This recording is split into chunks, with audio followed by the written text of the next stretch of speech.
Vous êtes tous merveilleux. Amen. Vous êtes bien sapés. Hein? Vraiment. Gloire à Dieu. Hein? Ils sont bien sapés hein, ce matin. Oui, mon père. Cette église, chaque dimanche, il se sape de cette façon. Donc, par conséquent, je me suis moi aussi sapé. Sapé. Ma mère aussi est très sapée. Alléluia. Voilà. Nous sommes une église de sapeurs. On va faire le... Comment on appelle ça? Tu as la paix. Amen. Tu as l'amour. Le Saint-Esprit est en nous pour nous montrer comment le servir. Amen. Et alors si tu adores le Seigneur tous les jours, il sera présent. Amen. Car la seule chose que Dieu ne peut pas se faire lui-même, c'est s'adorer lui-même.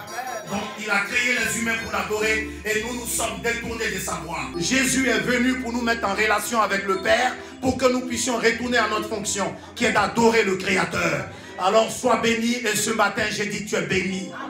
J'ai dit tu es béni. Amen. Libère ton cœur de la colère. Amen. Libère ton cœur de la peur. Amen. Si demain tu as des soucis avec la justice, avec qui que ce soit, libère ton cœur. Tu as des rendez-vous à l'hôpital, libère ton cœur. Ton enfant est malade, libère ton cœur. Laisse l'adoration de Dieu prendre la place et sois béni en ce matin. Au nom de Jésus. Acclame le Seigneur. Mon Père, vous avez la place. Merci.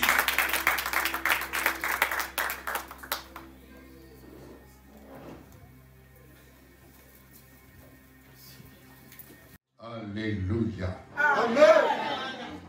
Vous pouvez vous asseoir dans la grâce et la paix de Dieu. Vous êtes détendus.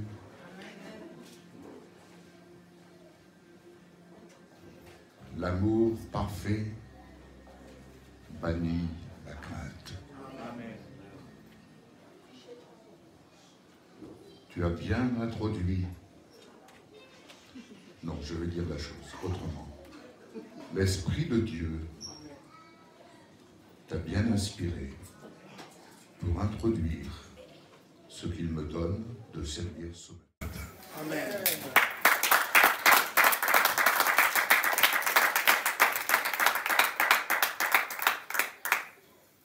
Merci Père pour ce que tu me fais grâce de servir pour tes enfants, afin que cette œuvre, qui est l'œuvre de ta parole,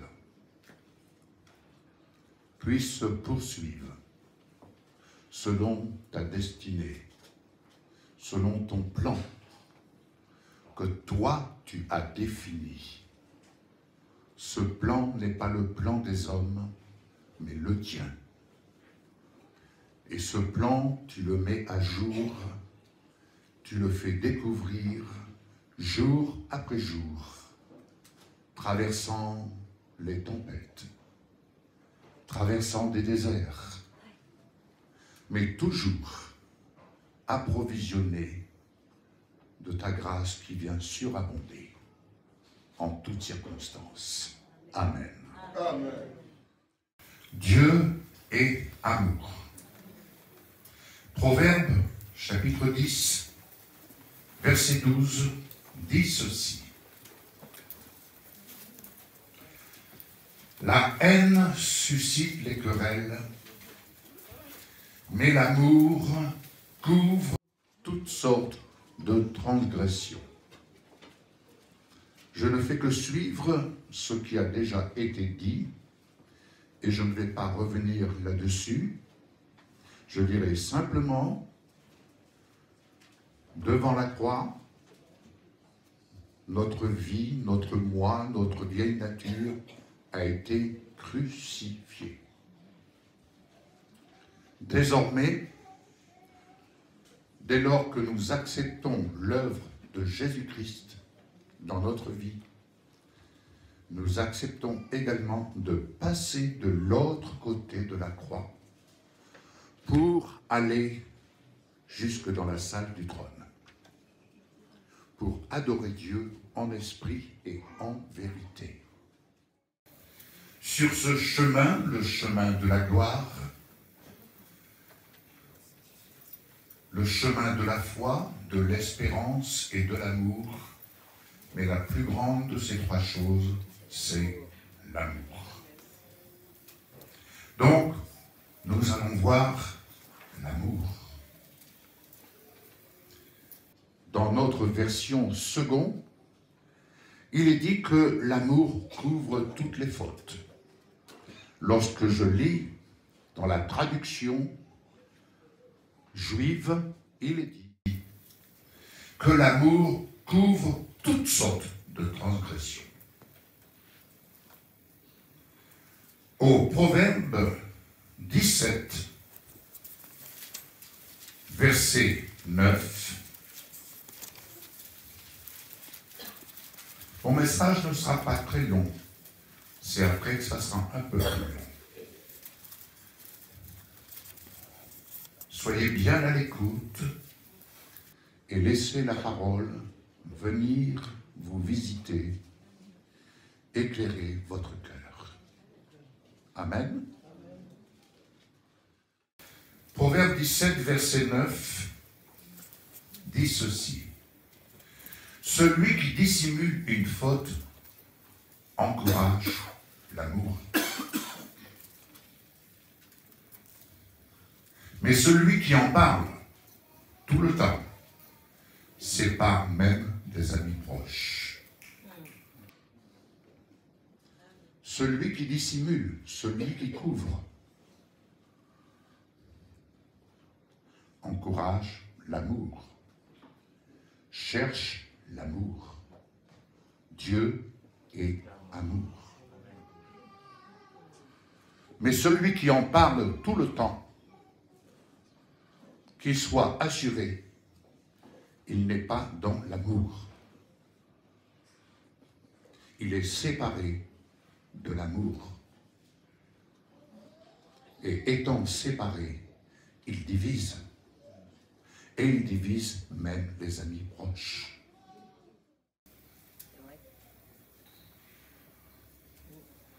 Dans le livre des Cantiques, au chapitre 8, verset 6, il est dit que l'amour est fort comme la mort. Certains prédicateurs, théologiens, disent que Moïse est mort d'un baiser d'amour de la part de Dieu. On n'a jamais retrouvé son corps. Dans Osée 10, verset 4, il dit, parlant d'Israël, permettez que je cherche quelque chose qui a attiré mon attention ce matin. Osée, chapitre 10, verset 4.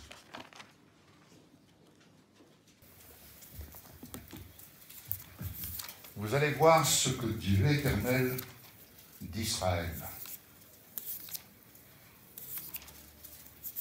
Nous parlons des enfants d'Israël. Chapitre 11, pardon, autant pour moi, excusez. 11, verset 4.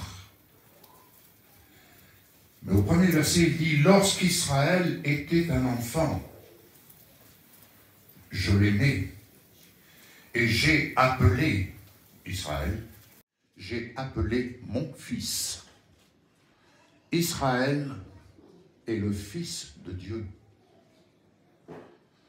Ne touchez pas à Israël, c'est le fils de Dieu. Quels que soient ses actes de rébellion ou autres, il n'en demeure pas moins, c'est le fils de Dieu. Dieu est amour. Et vous allez comprendre plus encore, il appelle son fils hors d'Égypte, hors de la captivité. Dieu, amour, nous appelle à vivre hors de la captivité terrestre. Amen. Hors de tout ce qui nous rend captifs ici-bas. Qu'est-ce qui vous rend captif ici-bas? Réfléchissons pour chacun d'entre nous. Qu'est-ce qui peut nous rendre captifs? Il n'y a qu'un mot qui me vient à l'esprit. La peur, la crainte. Dans tout ce qui peut se passer ici-bas comme rébellion, ce n'est rien d'autre que la peur, la crainte qui se cache derrière ça. Ainsi, au verset 4, il dit: mais il ne savait pas que c'était moi qui les guérissais, qui les attirais par des moyens humains, par des liens d'amour. J'ai été pour eux comme quelqu'un qui a ôté le joug de leur mâchoire, et je me suis penché pour les nourrir. Dans toute épreuve que nous pouvons traverser, soit nous sommes captifs de la crainte, nous sommes captifs du pire, mais nous ne voyons pas alors l'amour de Dieu se pencher sur nous pour nous conseiller. N'est-il pas dit que dans l'ombre de la vallée de la mort, sa grâce nous accompagne? Nous pouvons traverser l'ombre de la vallée de la mort. Mais dites-moi, il n'y a pas d'ombre sans lumière. Il n'y a pas d'ombre sans lumière. S'il y a des vallées, il y a des montagnes. D'où me viendra le secours? Il me vient d'en haut. Alléluia. Rappelez-vous toujours que dans toute épreuve, l'ombre de la vallée de la mort, sa grâce, son bâton et sa houlette me rassurent. Il n'est pas dit de rester dans la vallée de l'ombre de la mort, mais nous traversons des vallées qui ne sont pas forcément agréables pour la chair, mais assurées de l'amour de Dieu, qui vient alors nourrir notre foi.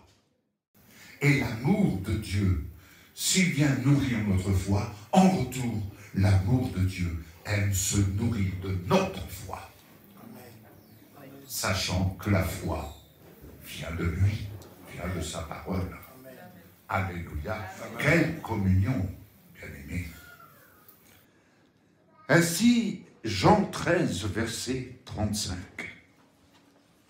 Jean 13, verset 35. Un verset merveilleux, parlant de l'amour. Jean 13, verset 35, qui dit ceci.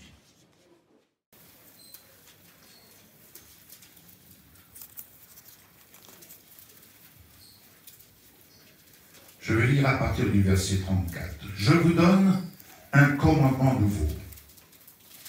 Continuez de vous aimer les uns les autres. Et comme je vous ai aimé, c'est Jésus qui parle. Comme je vous ai aimé, vous aussi, continuez de vous aimer les uns les autres. Car à ceci, tous sauront que vous êtes mes disciples, si vous avez de l'amour les uns pour les autres. L'amour, ce n'est pas des mots, ce sont des faits. L'amour est une attitude. L'amour est une façon de regarder comme Dieu regarde. L'amour, c'est ce qu'il y a de plus fort. Et quand je parle de l'amour, je parle de l'amour d'en haut. Je ne parle pas de l'amour terrestre. Il est facile d'aimer ceux qui nous aiment, mais il est plus difficile d'aimer ceux qui ne nous aiment pas. Parce que la foi qui vient de la parole c'est d'apprendre à aimer. L'amour, ce n'est pas quelque chose d'acquis. L'amour, c'est apprendre à vivre l'amour. Alléluia. Je suis certain, quand vous êtes sur la route, il y a certainement des propos qui ne sont pas forcément le témoignage de l'amour. En voilà encore un qui m'a fait une queue de poisson. Attends, tu vas voir, je lui rende la monnaie de sa pièce. Oui, ça a encore augmenté, le pain a augmenté, le carburant augmente, où est-ce qu'on va? C'est des bandes de voleurs, c'est pas possible. C'est tellement facile d'être terrestre. Mais c'est une autre chose que d'être spirituel. Alléluia. Alors, soyez assurés, je ne suis pas spirituel 24 heures sur 24. Mais j'apprends à être spirituel parce que je sais que cela m'évite des déboires. Cela m'évite des infortunes. Alléluia. Amen. Amen. C'est valable pour Michel aussi.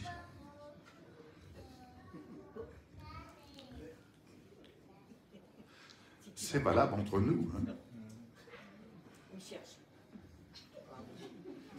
Quand je suis au bureau, qu'elle est à la cuisine, tout va bien. Mais si je viens dans la cuisine, tu pourrais me vider la vaisselle? Ah, excuse-moi chérie, je n'ai pas le temps, j'ai un travail à faire là. Alors là, je sais que... Mais quelquefois, je pose des actes d'amour. T'inquiète pas chérie, je vais te vider la vaisselle. Je prends sur moi. Mon père! Je te crée un problème Non. Non, je ne te crée pas de problème. Non, moi personnellement, tu ne crées jamais de problème. D'accord. Mon père, vas-y, prêche. Alléluia. Je comprends. Alléluia. Amen. Ayons de l'amour les uns pour les autres, afin de manifester que nous sommes véritablement des disciples. Et qui dit disciple, dit quelqu'un qui apprend à se discipliner tout simplement. Amen. N'en faisons pas une montagne. Romains 15:30, quelque chose qui a attiré mon attention. Ayons de l'amour pour l'Esprit de Dieu. Ayons de l'amour pour l'Esprit de Dieu. Parce que nous disons aimer Dieu, mais marcher selon l'Esprit, c'est avoir de l'amour pour la personne du Saint-Esprit. Et là, je pense qu'il y a des écarts, qu'il y a des oublis, et qu'il ne s'agit pas de prendre le Saint-Esprit, quelqu'un qui, au claquement de doigts, vient nous servir. Nous sommes remplis du Saint-Esprit. Nous avons à avoir de l'amour pour l'Esprit de Dieu qui demeure dans le temple que nous sommes. Et nous avons à obéir à ses directives. Car n'oublions pas que le Saint-Esprit est là pour nous instruire, pour nous conseiller, pour nous assister en toutes choses. Et je dois dire, à mon point de vue personnel, qu'il y a beaucoup de lacunes dans la vie de bien des croyants remplis du Saint-Esprit. C'est une excellente chose, c'est merveilleux, mais faut-il suivre l'œuvre de l'Esprit de Dieu? Et l'œuvre de l'Esprit de Dieu vient se mouvoir au-dessus des eaux. Autrement dit, en cet instant, pendant que je suis en train de libérer la parole, l'Esprit de Dieu est en train de se mouvoir. Il connaît pour chacun d'entre vous, comme pour moi-même, il connaît votre cœur. Il sonde votre cœur. Il sait ce que vous entendez, n'est-ce pas? Il sait ce que vous écoutez. faut-il que vous entendiez en ce moment ce qu'il est en train de vous dire. Alléluia.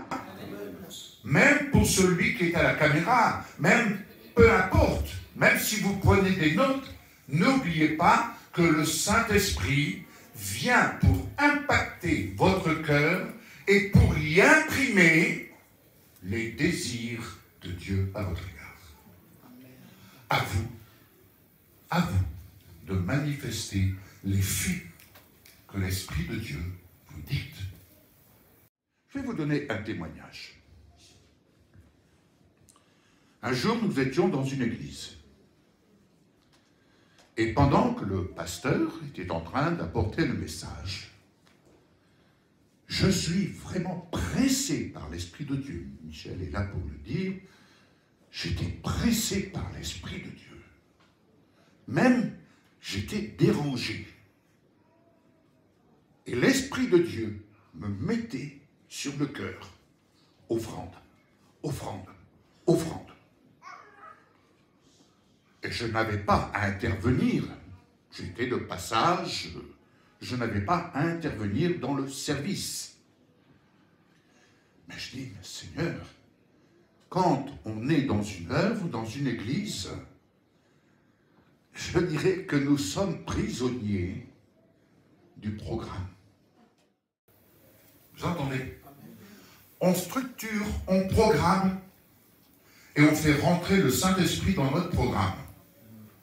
Mais lui, le Saint-Esprit, il a son programme. Amen. Il a son programme.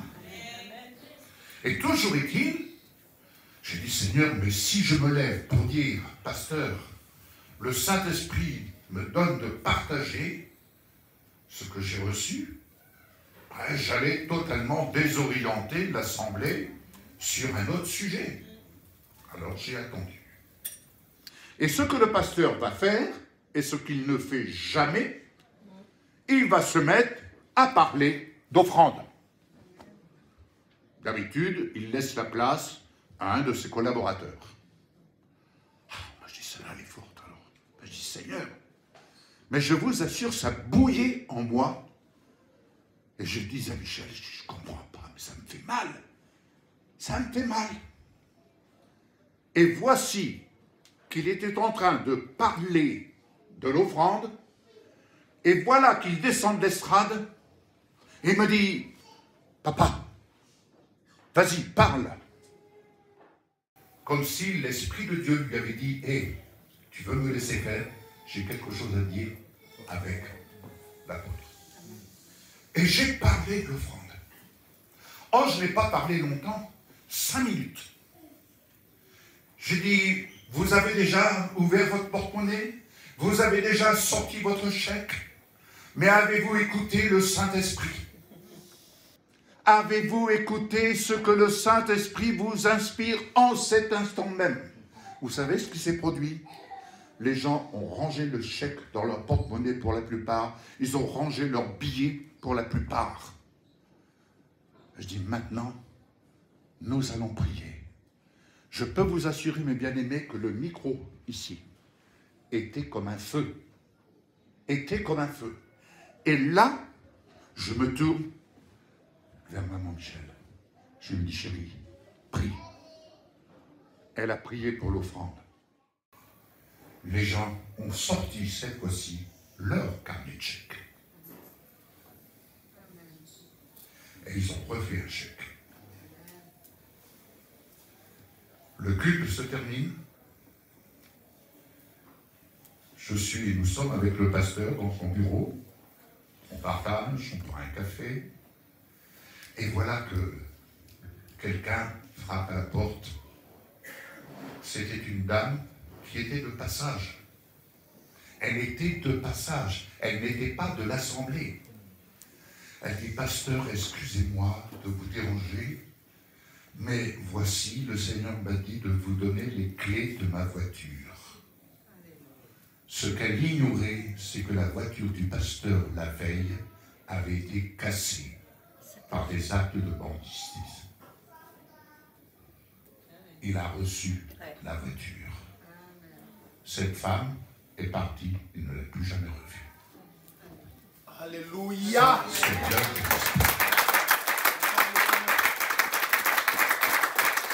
Christ. Bien-aimé, il faut, dans ce cheminement vers la gloire, il faut que vous puissiez croire que Dieu, dans son amour, faisant de nous des partenaires avec Jésus, le Christ glorifié. Vous entendez? Je ne parle plus de Jésus, l'homme de Nazareth, qui a rempli son service. Mais après avoir rempli son service, il est devenu Jésus, le Christ glorifié, assis à la droite de Dieu. Et avec lui, nous avons été ressuscités. Et avec lui, nous sommes assis à la droite de Dieu. Amen. Nous parlons du roi des rois. Nous ne parlons pas de Jésus, l'homme de Nazareth, qui a quitté la gloire pour être envoyé par le Père au sein de notre humanité. Nous parlons du roi des rois. Amen. Savez-vous qu'il a fait de vous et de nous un royaume de sacrificateurs? Est-ce que nous sommes encore dépendants de l'ordre des choses de ce monde ici-bas? Ou est-ce que nous apprenons à dépendre de l'ordre des choses d'en haut en tant que roi, en tant que reine? Alléluia. Amen. Oh, merci de vous faire entendre. Vous me rappelez à l'ordre. Alléluia. Je suis tellement habitué à regarder là. Soyez bénis, mes bien-aimés. Soyez bénis, les enfants. Alléluia.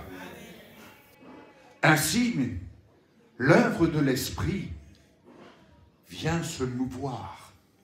C'est l'œuvre de la parole.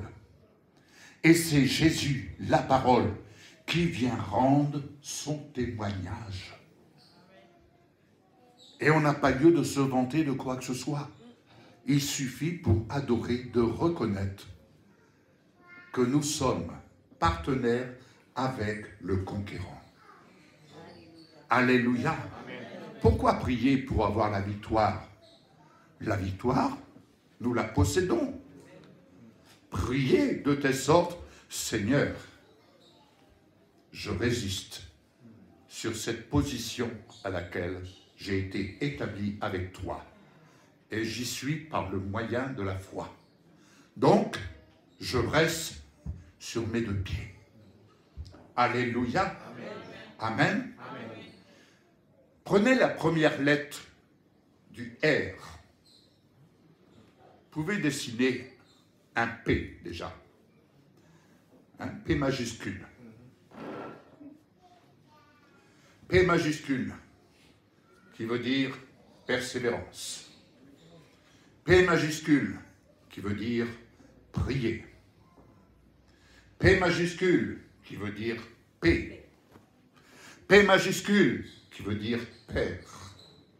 Et vous pouvez y ajouter tous les qualificatifs que vous voulez, conformément à la parole de Dieu. Amen. Mais maintenant, à ce P, il n'y a qu'un seul bâton. Vous y rajoutez un deuxième bâton, alors vous êtes partenaire avec le Père. C'est les deux jambes. Vous êtes positionné. Alléluia. R veut dire résister. R veut dire roi des rois. Alléluia. Amen. Amen.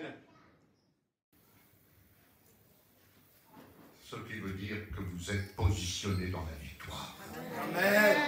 Positionné dans la victoire. Alléluia. Vous comprenez?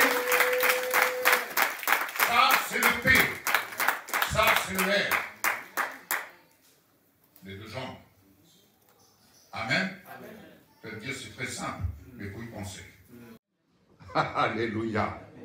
Je poursuis. 1 Corinthiens 13. 1 Corinthiens 13.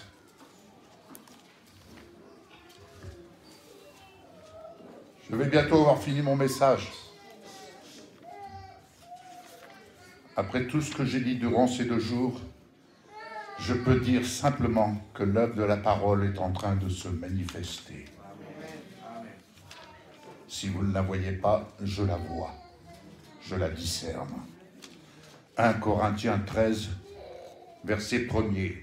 Si je parle les langues des hommes et même des anges, mais qu'il me manque l'amour, je deviens comme un cuivre retentissant ou une cymbale bruyante. Mais il y a cette personne qui ne dit rien, mais qui discrètement vient apporter, par exemple, son enveloppe. Il y a cette personne qui ne dit rien, mais qui, par exemple, arrive au bon moment, sans dire un mot, mais rien que sa présence, remplie de l'Esprit de Dieu, vous apporte au-delà de tout ce que vous pouvez penser ou imaginer. Alléluia. Amen. Amen. Je me suis retrouvé, nous nous sommes retrouvés, Michel et moi, dans les derniers moments avec Papy Joe. Et j'ai pu terminer par la prière pour lui. Et j'ai dit, Seigneur, inspire-moi les paroles que ton serviteur a besoin d'entendre pour les besoins de son âme. J'ai appris encore une fois à poser les mots, pas à avoir un débit de parole. Nous ne sommes pas des débiteurs de parole. Apprenons à poser les mots inspirés d'en haut.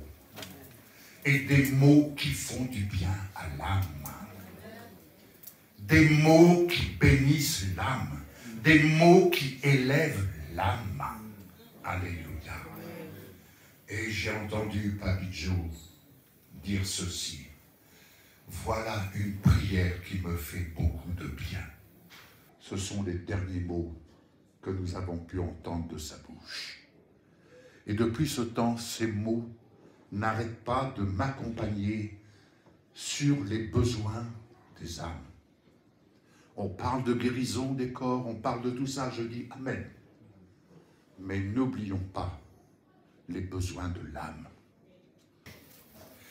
Ainsi, si je n'ai pas l'amour, je suis une cymbale retentissante. 1 Corinthiens 13, verset 13. Il est dit ceci. Or maintenant, 3 choses demeurent, la foi, l'espérance, l'amour, mais la plus grande d'entre elles, c'est l'amour. Parce que l'amour entraîne la foi.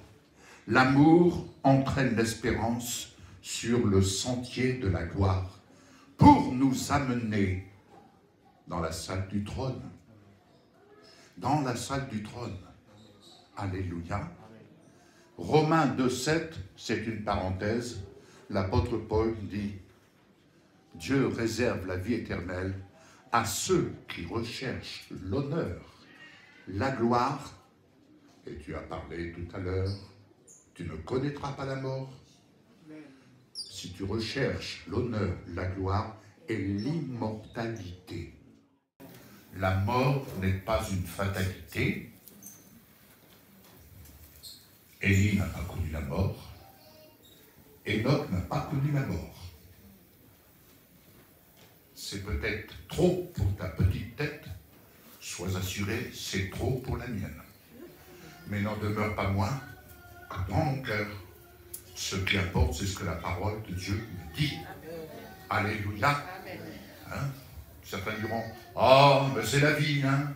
Il est mort, bah oui. Il a mené sa vie, 90 ans, 100 ans, bah oui, bon, bah c'est normal, hein, il laisse la place aux autres. Non, la mort n'est pas une fatalité, parce que la mort est déclarée comme étant notre pire ennemi. Et Jésus a vaincu la mort. Alléluia. Alors ne faisons pas d'un vaincu notre allié. Jésus est vainqueur. C'est lui notre allié. Amen. Nuance. Maintenant, 1 Jean 4, 18. 1 Jean 4, 18 nous dit ceci. 1 Jean 4, 18. Alléluia. 1 Jean 4, 18. 1 Jean 5, 1 Jean 4, 18 qui dit ceci. Je lirai à partir du verset 17. Alors là, ouvrez grandes vos oreilles. Comme dirait quelqu'un, c'est du lourd. C'est du lourd. Voici comment l'amour a été amené à la perfection en nous. Tel est le Messie. Tel nous sommes aussi dans le monde. Tel est le Messie. Tel est Jésus, le Christ glorifié. Tel nous sommes aussi dans le monde. Tout en n'étant pas de ce monde. Nous pouvons alors, écoutez bien, nous pouvons alors être pleins d'assurance pour le jour du jugement. Il n'y a pas de crainte dans l'amour. Quand vous ressentez de la crainte, ne l'entretenez surtout pas, car elle vous emmène en captivité. Et elle vous sépare de l'amour de Dieu. Elle vous divise. Elle divise votre cœur. Au contraire, l'amour qui a atteint son objectif suprême supprime la crainte. Je répète, l'amour qui a atteint son objectif supprime la crainte. Car la crainte implique un châtiment. Et celui qui craint n'est pas parvenu à la plénitude de l'amour. Est-ce que vous entendez, mes bien-aimés? Nous devons rechercher la plénitude de l'amour, et pour vivre la plénitude de l'amour, le moi n'a plus sa place. Parce que moi, je dis que, moi, je crois que, ce n'est plus moi qui vis, c'est Christ qui vit en moi. Christ en toi, c'est la plénitude de l'amour. Amen. Choisis qui tu veux servir. Choisis qui tu veux entendre. Choisis à qui tu veux te soumettre. C'est aussi simple que ça. Tu te soumets à la crainte, à tout ce qui peut enrichir la crainte. Tu vas au-devant des infortunes. Tu vas au-devant des infortunes. Mais si tu enrichis ta vie pour vivre la plénitude de l'amour, sois assuré que la crainte se supprime au fur et à mesure. Amen. Amen. 1 Jean 2,5. 1 Jean 2,5 qui dit ceci. Voici donc le message que nous avons entendu de lui et que nous vous annonçons. Dieu est lumière et en lui il n'y a aucune obscurité. Aucune. La lumière n'est pas dominée par l'obscurantisme. La lumière n'est pas dominée par la crainte. La lumière est favorisée par l'amour. Alléluia. Amen. Et enfin, je vais conclure. 1 Corinthiens, passage que vous connaissez, j'en suis convaincu. Alléluia. 1 Corinthiens. Alors là, mettez votre ceinture de sécurité. Restez calme. Ne paniquez pas. Nous sommes toujours dans l'amour. C'est l'amour qui est le commandement. C'est l'amour qui pilote ce temps de grâce. Alléluia. Restez calme. Restez calme. Laissez la crainte se dissiper. Alléluia. Laissez la lumière venir éclairer votre être. Et voyez le prince des ténèbres et ses agents fuir dans des lieux arides qui leur sont réservés. Amen. Amen. 1 Corinthiens 13, versets 4 à 7. Je lis doucement. L'amour est patient et bienfaisant. Il n'est pas jaloux. Il ne se vante pas. Il n'est ni fier, ni indécent, ni égoïste. Il ne s'irrite pas aisément et ne retient pas le mal qu'on lui fait. Il ne retient pas le mal qu'on lui fait. L'amour ne se réjouit pas du péché d'autrui, mais il se réjouit de la vérité. L'amour supporte tout. Il fait toujours confiance.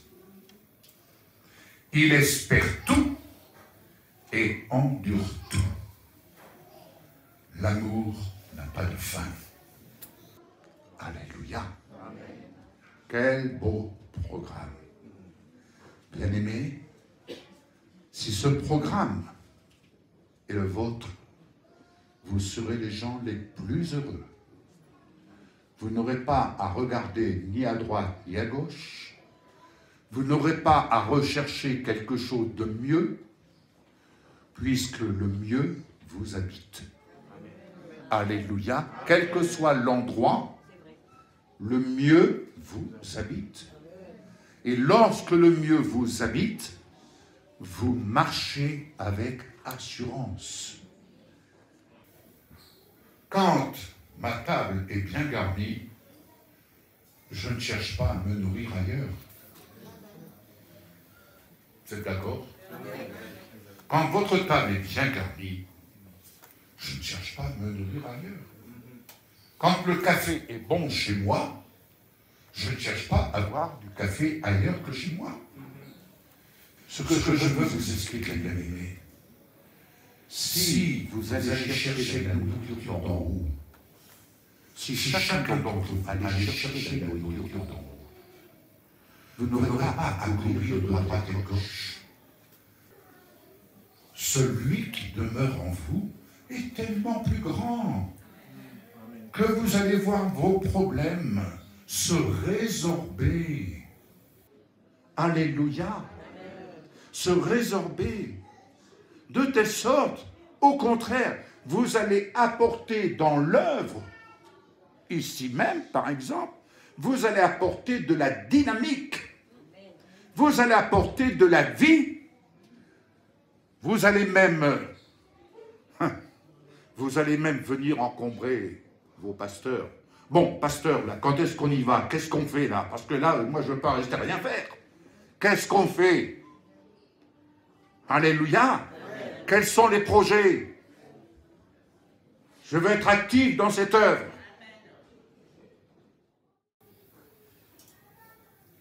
Et quand on se consacre à l'œuvre de Dieu, c'est l'amour qui triomphe.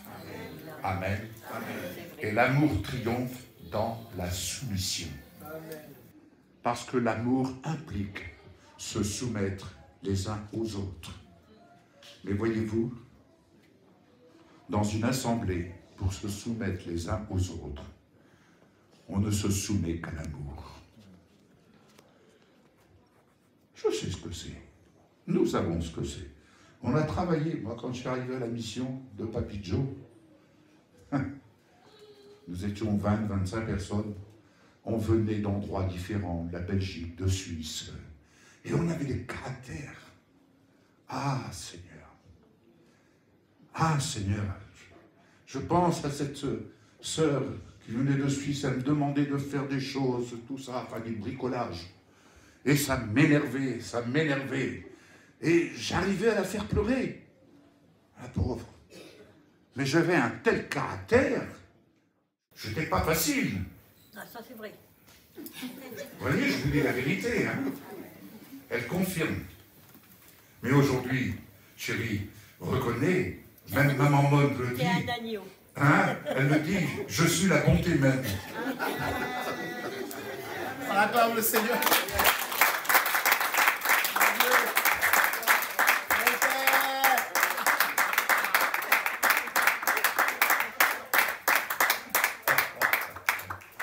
Mais je ne vous cache pas que pour parvenir à cela, alors oui, je dirais pour clôturer le thème, il faut passer par le brisement.